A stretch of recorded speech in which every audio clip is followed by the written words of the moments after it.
Rabbil alamin wassalatu wassalam ala isrofil anbiya iwal mursalin wa ala alihi washabihi ajmain amma ba'da. Assalamualaikum warahmatullahi wabarakatuh. Nama saya Danis Atta Rasyad dari kelas 93. Kalian mungkin mengenali saya sebagai Danis atau panggilan-panggilan lain yang saya tidak ketahui. Hari ini saya akan membicarakan tentang kodo dan kodar. Kelebihannya, apa itu kodo dan kodar? Mungkin kalian udah pernah dengar dari waktu kecil belajar tentang rukun iman, atau mungkin kalian mendengar dari sebuah ceramah dari masjid masing-masing. Tapi terlebih intinya, kodo dan kodar itu berasal dari rukun iman yang kita bisa ketahui, yaitu iman kepada Allah, iman kepada malaikat, iman kepada kitab-kitab Allah, iman kepada Rasul, iman kepada akhir, dan tentunya iman kepada koda dan kodar. Kalau misalnya disimplifikasi, koda dan kodar itu bisa disatukan menjadi satu kata, yaitu takdir.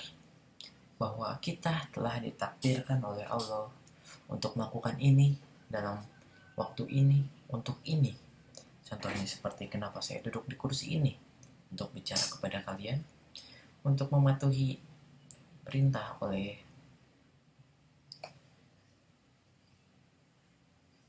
ya begitulah. Tapi kalau kita realistis itu kita melihat dengan benar itu kalau sebagian manusia itu lupa atau lalai dengan kewajibannya untuk mempercayai sesuatu yang kita harusnya percayai. Contohnya adalah yang tentunya iman kepada koda dan kodar. Iman dan koda dan kodar itu kita harus percaya kalau kita itu ditakdirkan untuk melakukan ini. Kalau diimplementasikan itu, koda dan kodar itu bisa ada yang baik, bisa ada yang buruk. Yang baik bisa kita berpikirkan kalau misalnya kita mendapatkan kenikmatan dari Allah gitu. Kita mendapatkan sebuah misalnya kenikmatan ya. Sebuah kenikmatan yang sangat membahagiakan kita. Kita pasti berpikir, wah, sama Allah ditakdirkan kita dapat ini gitu. Wow gitu, kita bahagia, Tapi saat kita dapat sesuatu yang buruk, kita beberapa orang mungkin otomatis berpikir, wah ini nggak adil gitu, kenapa aku dapat ini? Terjadi ketidakpercayaan akan kodar dan kodar. Kitanya tidak ikhlas dengan apa yang telah kita dapatkan. Jadinya itu inti dari kodar dan kodar itu kita harus percayai, makanya ada di rukun iman dan lain-lain. Kodar dan kodar itu saling terikat lah intinya, kayak kalau penali sepatu gitu, kalau satunya nggak keikat yang nggak nyambung. Allah itu udah menetapkan kita untuk mendapatkan kodar dan kodarnya masing-masing. Kenapa aku duduk di sini? Kenapa bapak menonton saya atau ibu menonton saya sekarang ini? Seperti Rasulullah SAW pernah berkata,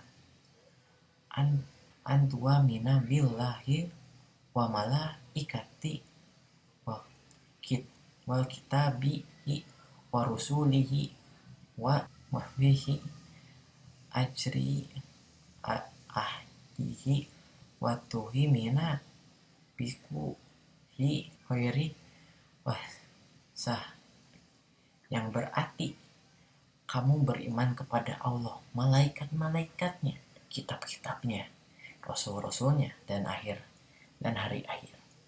Dan kamu beriman kepada qadar yang baik maupun yang buruk. Semua terjadi di dunia itu sudah, sekali lagi saya katakan, ditetapkan oleh Allah Subhanahu wa Ta'ala. Seperti malam dan pagi itu, baik dan buruknya. Ada alam yang indah, yang terang, ada alam yang buruk, yang gelap dan lain-lain, yang penuh bencana alam, yang penuh keindahan, penuh kelainan dan kejelekan, penuh keindahan. Saya nggak bisa mikirin kekayaan saya, keindahan. Jadi Allah itu maupun yang sempurna atau tidak kesempurna itu pasti bakalan memberikan manusia setiap kebutuhannya sesuai dengan kode dan kodarnya.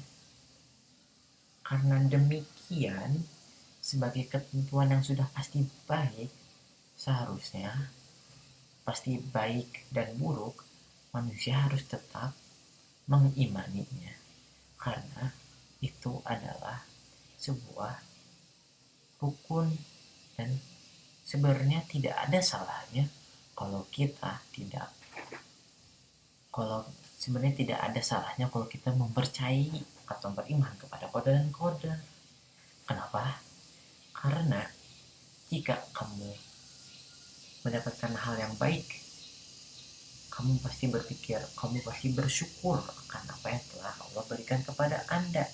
Tapi bila Anda mendapatkan hal yang buruk, tetapi Anda sudah ikhlas mendapatkannya, keuntungannya untuk psikologis sangat bagus. Kenapa? Karena Anda sudah ikhlas, Anda bisa jadi lebih pengertian dengan kenapa Allah memberikan ini kepada saya. Mungkin saya melakukan hal yang buruk dan saya harus membayarnya dengan lebih beriman. Mungkin Anda jadi lebih ikhlas dengan apa yang terjadi. Anda bisa lebih sabar dan lain-lain sebagai keuntungannya. Hadis yang saya tadi katakan yang oleh Rasulullah, hadis di atas itu menyebutkan takdir yang baik maupun buruk. Oleh karena itu, seperti yang saya katakan sebelumnya, manusia seperti Anda dan siapapun harus menyiapkan diri sesuai dengan mental dan dengan kelakuan. Kayak masa kita bad mood gitu, kita itu harus menyambut dengan tangan terbuka, harus kayak, hey buruk, kamu ngapain aja gitu, nggak apa-apa bro, sini tos dulu atau gimana gitu. Tidak tiba-tiba hey buruk, blok gitu aja, kan nggak baik gitu, nggak belajar. Manusia itu lebih mudah menerima rezeki ya. Jadi saat kita menerima keburukan atau rezeki, kita harus tetap menaikkan kedua jari tertentu. Kedua jari tertentu itu jempol ya, bukan yang lain. Terus kalau yang buruk, bukan berarti kita menaikkan dua jari tertentu, kita menaikkan dua jari tertentu. Jadinya intinya adalah kita harus sabar tentang ujian-ujian yang diberikan oleh Allah dan lain-lain, dan kita harus tetap percaya bahwa iman kepada qadar dan qadar itu adalah hal yang baik dan indah yang sangat menguntungkan untuk segala arah.